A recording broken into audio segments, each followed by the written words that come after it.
Ray Epps is suing Fox News and Tucker Carlson for defamation for Tucker Carlson's question, who is Ray Epps? I feel like we should have this echo in the studio as we say that. Who is Ray Epps? It's like the question of a century. It is the question of our times. Who is Ray Epps?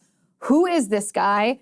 And why has the FBI treated him the way that they have treated him, or treated him the way they haven't treated him? So the New York Times reported on this lawsuit initially, and I want to read what they wrote. They said Ray Epps, the man at the center of a widespread conspiracy theory about the attack on the Capitol on January 6th of 2021, filed a lawsuit on Wednesday accusing Fox News and its former host, Tucker Carlson, of defamation for promoting a, quote, fantastical story that Mr. Epps was an undercover government agent who instigated the violence at the Capitol as a way to disparage President Donald Trump and his supporters. This is what the complaint reads. Just as Fox had focused on voting machine companies when falsely claiming a rigged election, Fox knew it needed a scapegoat for January 6th. It settled on Ray Epps and began promoting the lie that Epps was a federal agent who incited the attack on the Capitol.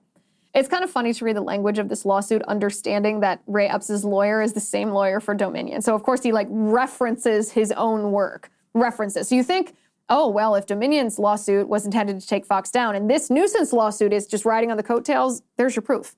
There's your proof. Mr. Epps, the New York Times says, is seeking an unspecified amount of damages. Yeah, I bet. Tens of millions, maybe hundreds of millions. We don't know. We'll never see this. This is what the New York Times writes. They say the publicity, and this is the accusation, is that Tucker Carlson begot the publicity. The publicity had damaging consequences for Mr. Epps and his wife, Robin, who received numerous death threats and were forced to sell their ranch and their business in Arizona and move to a mobile home parked at a trailer park. Now listen, if he received death threats, that's wrong. I don't condone that. I don't think that anybody should be issuing death threats against anybody, no matter who the anybodies are. I myself receive death threats on a daily basis. It's unpleasant. I don't wish that on my worst enemy.